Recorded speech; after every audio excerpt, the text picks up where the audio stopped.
তো চলো বেশি কথা না বলে গল্প শুরু করা যাক। রুম থেকে বের হয়ে যেই দরজা খুললাম তখন আমার সামনে দাঁড়ানো দুইজন মেয়ে বলল, মাশাল্লাহ, পৃথিবীর মানুষ কি সত্যি এত সুন্দর হতে পারে? আজকে আমি নিজ চোখে না দেখলে বলতে পারতাম না। আমি একটা মেয়েকে উদ্দেশ্য করে বললাম, তোমরা এই বাসায় কি কাজ করো? মেয়েটা বলল, এই তো ঘোরাফেরা আর সেতুমনির জন্য নাস্তা তৈরি করা, আমাদের কাজ এই পর্যন্তই। আমি আর কথা না বাড়িয়ে বললাম, এখন বলেন আমাকে কোথায় যেতে হবে? আমি তো রাজদরবার চিনি না।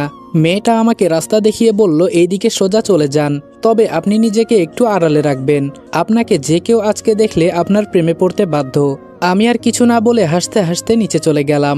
বাসা থেকে বের হয়ে রাজদরবারে যাব বলে সামনে যাচ্ছি। কিছুটা পথ অতিক্রম করার পর সামনে বিশাল আকারের একটা রাজপ্রাসাদ পড়ল। বাসার গেটের সামনে ইয়া বড় বড় দানব দাঁড়িয়ে আছে, দুইজনের হাতে ধারালো দুইটা তলোয়ার, আর ওদের চোখ দিয়ে মনে হয় আগুন বের হচ্ছে। মনে মনে বললাম, আজকে আমাকে আর রাজদরবারে যেতে হবে না, যদি একবার ওদের হাতে আমি পড়ি না তাহলে আমি শেষ। তাও প্রাণের মায়া ত্যাগ করে দানবের কাছে গেলাম। একটা দানব আমার দিকে তাকিয়ে বলল, কাকে চাই বাচ্চা ছেলে?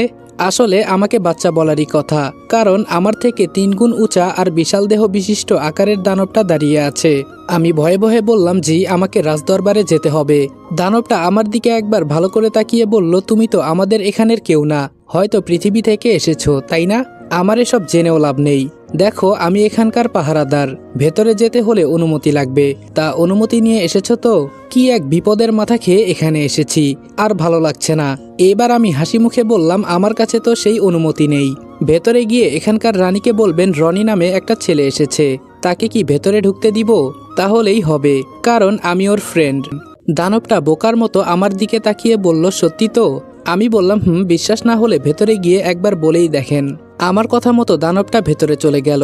কিছুক্ষণ পর ফিরে এসে বলল, কেন মিথ্যা কথা বললেন?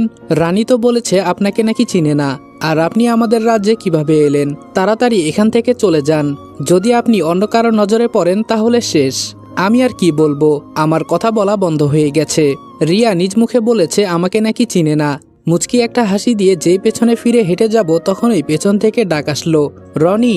আমি আবার পেছনে তাকিয়ে দেখি রিয়া দাঁড়িয়ে আছে, ওর মাথায় সোনার একটা মুকুট, আর ওর পরনে নীল একটা শাড়ি, একদম আমার সাথে ম্যাচিং করে সবকিছু পরেছে। আমাদের দেখলে যে কেউ কাপল মনে করবে।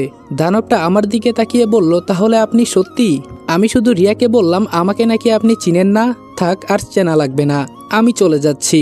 রিয়া হুট করে আমার সামনে এসে আমার একটা হাতে ওর হাত পেঁচিয়ে বলল, আরে আমি তো তখন মজা করে বলেছিলাম যাতে আমি এসে তোমাকে নিয়ে যাই, আর তুমি এত দেরি করে আসলে কেন?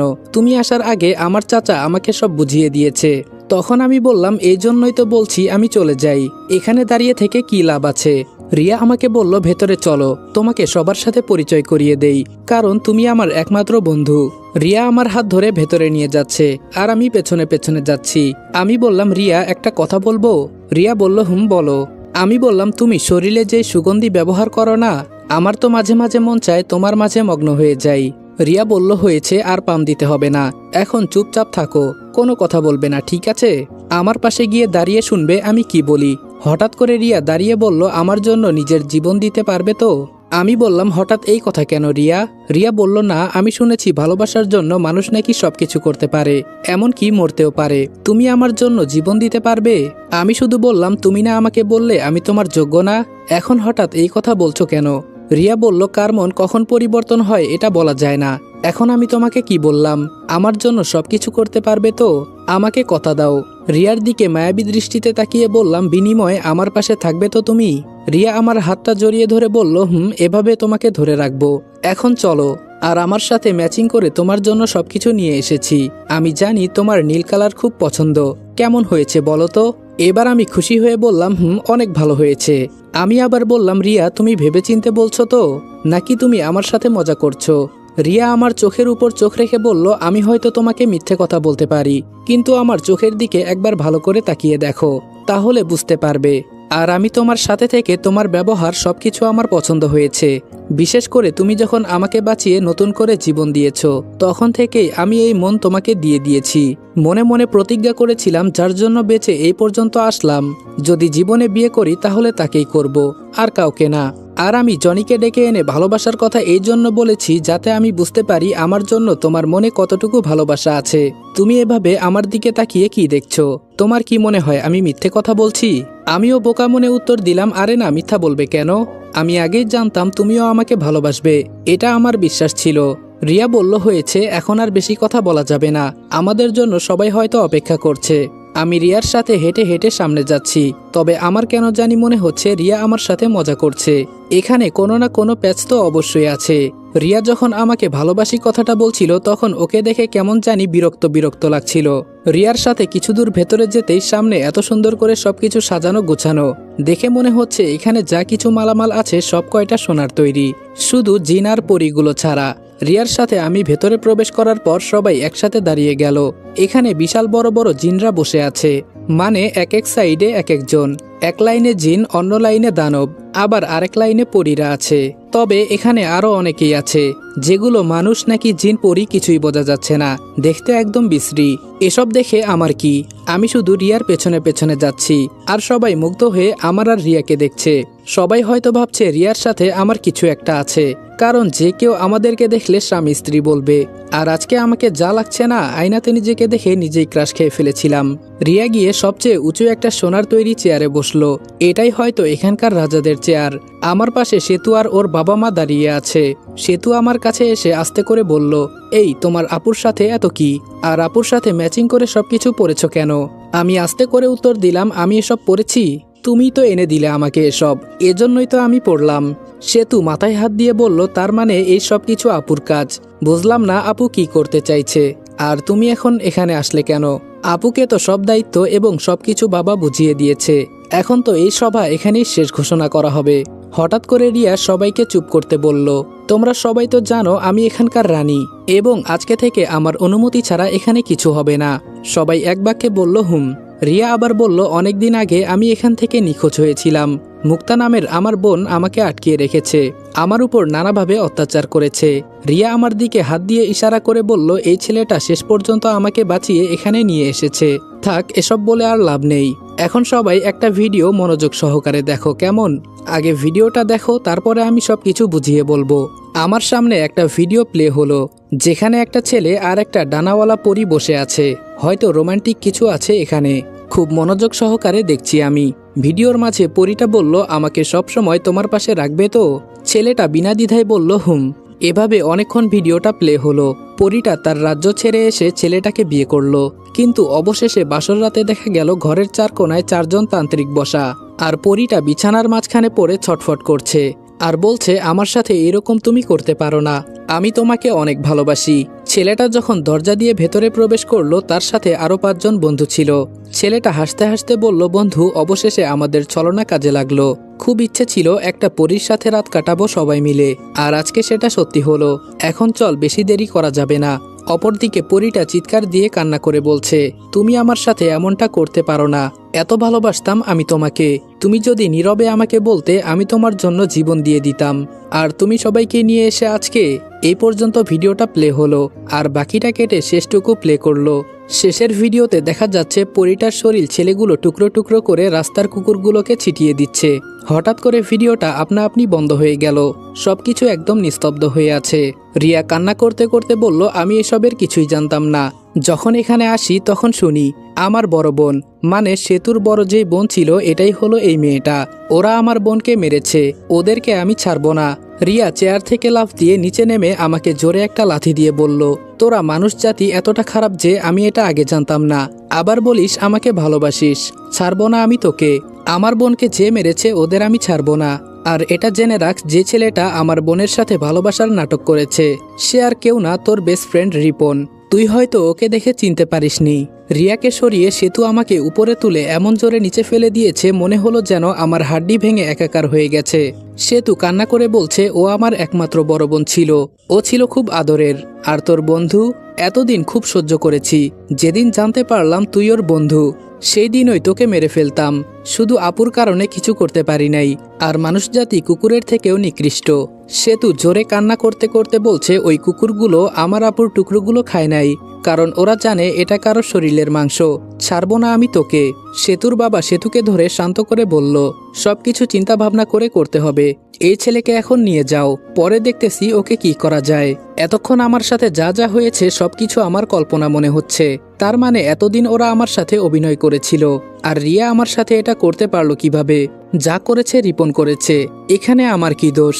দুইজন দানব এসে আমাকে ধরে নিয়ে যাচ্ছে। পেছনে রক্তাক্ত মুখে তাকিয়ে দেখি সেতু রিয়াকে জড়িয়ে ধরে কান্না করছে।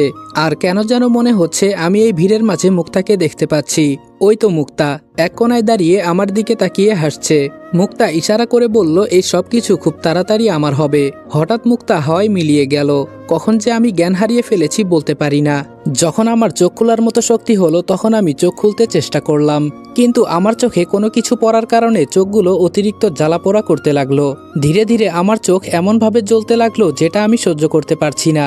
একটু জোরে চিৎকার দিয়ে বললাম, প্লিজ আমার সাথে এমন করবেন না, আমার খুব কষ্ট হচ্ছে। এইটুকু বলতেই আমার চোখে কে জানি পানি দিল। চোখের যন্ত্রণায় আমি চোখ মেলে তাকাতে পারছি না। আমার চোখ দিয়ে শুধু পানি পড়ছে। অনেকক্ষণ সময় পর চোখ জ্বালা একটু কমে গেল। এবার চোখ মেলে সামনে তাকিয়ে দেখি রিয়া আমার সামনে মরিচের গুঁড়া এক হাতে নিয়ে বসে আছে, আর রিয়ার পেছনে সেতু দাঁড়িয়ে আছে। আমাকে চোখ খুলতে দেখে রিয়া বলল, এভাবে তোকে ছেড়ে দিব না, তবে এমন শাস্তি দিব তুই নিজেই তখন মরার জন্য আমার কাছে অনুরোধ করবি।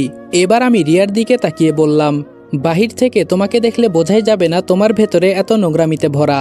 বাহিরে কি নিষ্পাপ চেহারা, কিন্তু তার ভেতরে যে এত নোংরামি দিয়ে ভরা থাকবে সেটা আমি জানতাম না। রিয়া আমার গালে ঠাস ঠাস করে দুইটা চড় দিয়ে বলল, ওরা আমার বোনকে একা পেয়ে ধর্ষণ করে মেরে ফেলেছে। যার বন্ধু আমার বোনের সাথে এমন করেছে, তোর কি মনে হয় তাকে আমি ছেড়ে দিব?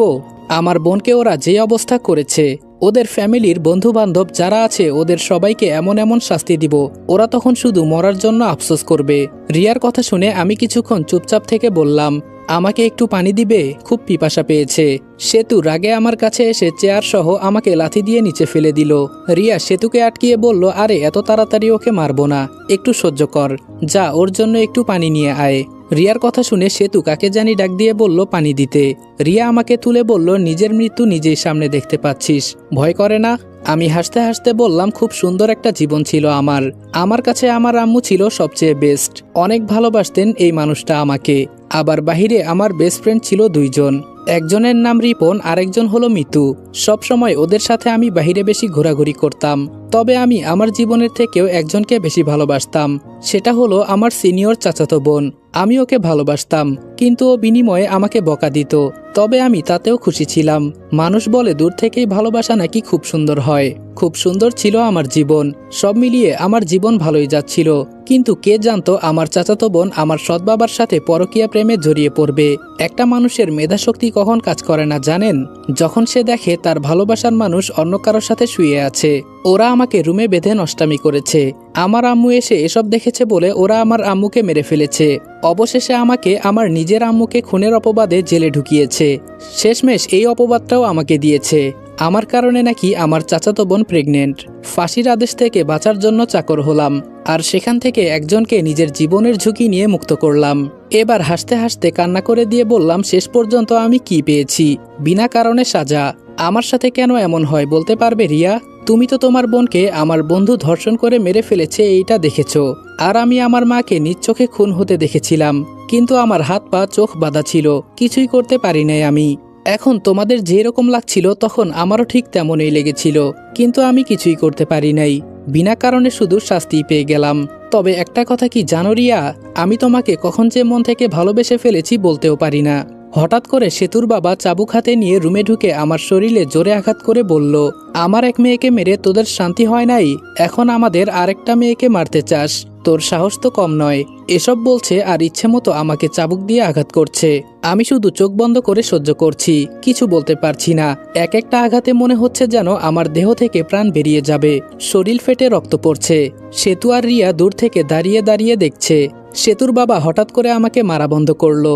রিয়ার হাত থেকে মরিচের গুঁড়াগুলা নিয়ে আমার শরীরে ছিটিয়ে দিয়ে বলল, মৃত্যুর যন্ত্রণা কাকে বলে এখন বুঝতে পারবি। আমি আর যন্ত্রণা সহ্য করতে না পেরে চোখ বন্ধ করার আগেই রিয়ার দিকে একবার তাকিয়ে চোখের পানি ছেড়ে বললাম, আমি যে তোমার কি ছিলাম একদিন বুঝবে, আর নীরবে তখন আমাকে খুঁজবে। চোখ বন্ধ করে শুধু কোনো রকম যন্ত্রণা সহ্য করছি। আমার চোখ থেকে অঝরে পানি পড়ছে। সেতুর বাবা জোরে আওয়াজ করে বলল, ওর জন্য যেন কারো মায়া না হয়।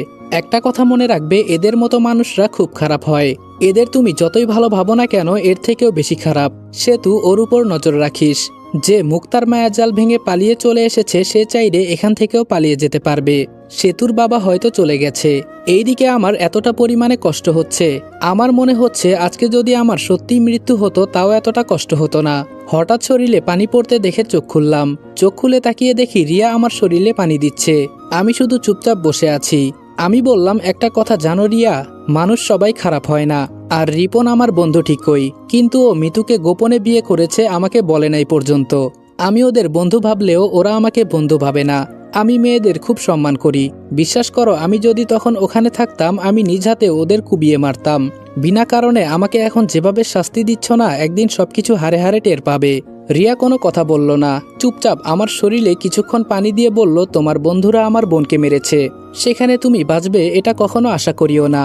রিয়া দরজার কাছে গিয়ে আমার দিকে একবার তাকিয়ে চোখে হালকা জল এনে বলল, মৃত গাছে ফুল ফুটিয়ে সেটা আবার ছিঁড়ে ফেললে। তোমার উপর আমার এখন কেমন যেন একটা রাগ আর ঘৃণা জন্মে গেছে। যে ছেলের বন্ধু আমার বোনকে ধর্ষণ করেছে, হতেও তো পারে সে কোনো একদিন আমার সাথে এমন করবে। এক বন্ধু সিগারেট খেলে আরেকজনকে রেখে তো অন্য কিছু খেতে পারে না, দিয়ে তো খাবে। ঠিক বললাম তো? এবার আমি রাগ দেখিয়ে বললাম, তোমার মন যাকে চায় তাকে গালি দাও, কিন্তু এর ভেতরে আমাকে জড়াবে না। আর তোমাকে ভালোবাসি দেখে এই কথা বলতে পারলে? এত যে রূপের অহংকার করছো, এই রূপ একদিন থাকবে তো? রিয়া বলল, আমার কি থাকবে না থাকবে তাতে তোর কি? আমার বিষয় আমি দেখে নিব। আর লোভী কোথাকার যেদিন শুনেছে আমি এখানকার রানী হব, সেদিন থেকে নাকি আমাকে ভালোবাসে। তুই এত নাটক কিভাবে করিস? আগে নিজের যোগ্যতা দেখ। তোকে যে আমি কিভাবে মারবো তা বলতেও পারি না। এই কথা বলে রিয়া চলে গেল। আমাকে এখানে এনে শাস্তি দিচ্ছে, তাতে আমার কোনো আফসোস নেই। কিন্তু রিয়ার বলা প্রতিটা কথা আমার কাছে বিষের মতো মনে হলো। ওই যে কথায় আছে না, কখনো কারো ভালো করতে নেই।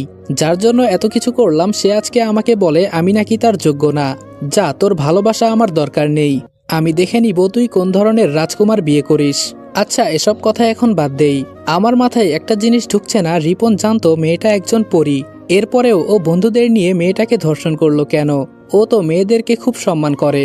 আচ্ছা, রিপন মুখে প্লাস্টিক সার্জারি করিয়েছে কেন? কোনো কাহিনী ছাড়া তো এমন করবে না। আবার মিতুকেও বিয়ে করেছে, কিছুই তো বুঝতে পারছি না। আজকে রিপনের জন্য আমার সাথে এমন হচ্ছে।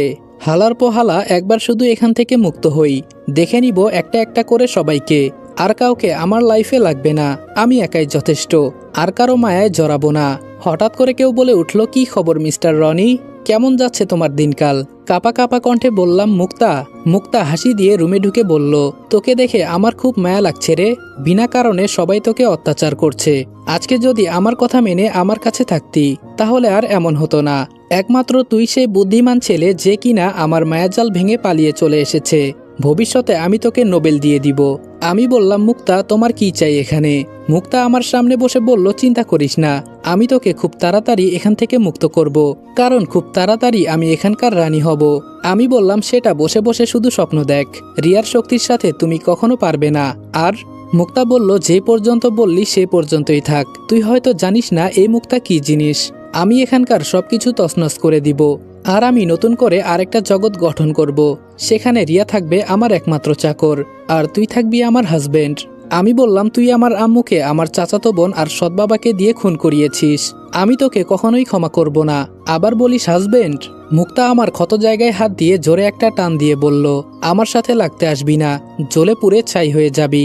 ওরা তো তোকে সামান্য শাস্তি দিয়েছে, আমি তোকে যে কি করব এর কোনো হিসাব নেই। তুই আমার সাজানো গোছানো একটা রাজ্য ধ্বংস করে দিয়েছিস, তোকে তো আমি এত সহজে ছাড়বো না।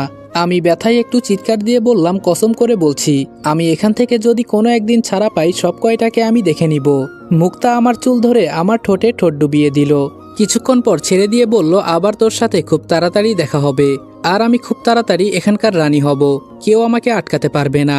একটা বিষয় মাথায় রাখ, যেখানে হাজার হাজার দানব জিনেরা মিলে আমাকে খুঁজে বের করতে পারে নাই, যেখানে আমি সবার সামনে দিয়ে পালিয়ে আসলাম, কেউ বলতেও পারে নাই, সেখানে আমি কি কি করতে পারি তুই তো জানিস না। হয়তো এখন তোর অনুমান হয়ে গেছে। কে ওখানে? সামনে থেকে সেতু এই কথা বলতেই মুক্তা চোখের পলক পড়ার আগেই অদৃশ্য হয়ে গেল। সেতু রেগে আমার কাছে এসে বলল, এখানে কে ছিল? আমি বললাম, আমি এখানে কাউকে দেখতে পারছি না, এখানে আবার কে থাকবে? এটা বলতেই সেতু আমাকে লাথি দিয়ে নিচে ফেলে লাঠি দিয়ে ইচ্ছামতো মারতে লাগলো। সেতু বলল, আমার সাথে মিথ্যা বলিস? আজকে তোকে আমি মেরে ফেলবো, তোর আজকে শেষ দিন। এ বলে মুক্তা লাঠি নিচে রেখে মুখ দিয়ে উল্টাপাল্টা মন্ত্র পড়তে লাগলো। আর এইদিকে আমার অবস্থা খারাপ হয়ে যাচ্ছে, এক প্রকার যেন আমার শ্বাস প্রশ্বাস বন্ধ হয়ে যাবে অবস্থা। মনে হয় আমি কিছুক্ষণের ভেতরে দম বন্ধ হয়ে মারা যাব। এখন দুইজনের চেহারাটা আমার সামনে দৃশ্যমান হচ্ছে। এক জায়গায় আমার আম্মু দাঁড়ানো আর অন্য পাশে রিয়া দাঁড়িয়ে আছে। দুইজন আমাকে দুই দিক থেকে ডাকছে। জানি না এখন আমার কার কাছে যাওয়া উচিত। আসসালামু আলাইকুম এভরিওয়ান। মায়ের মৃত্যু গল্পের 13 নম্বর পর্ব এখানে শেষ করলাম। ভিডিওটা ভালো লাগলে উড়াধুরা লাইক, কমেন্ট এবং শেয়ার করে দিও। আর ভিডিওটা ইউটিউব থেকে দেখে থাকলে চ্যানেলটা সাবস্ক্রাইব করে দিও। আর যদি ফেসবুক পেজ থেকে দেখে থাকো তাহলে অবশ্যই পেজটা ফলো করে দিবা। তো দেখা হচ্ছে নেক্সট ভিডিওতে। ততক্ষণ ভালো থাকবা, সুস্থ থাকবা। আল্লাহ হাফেজ।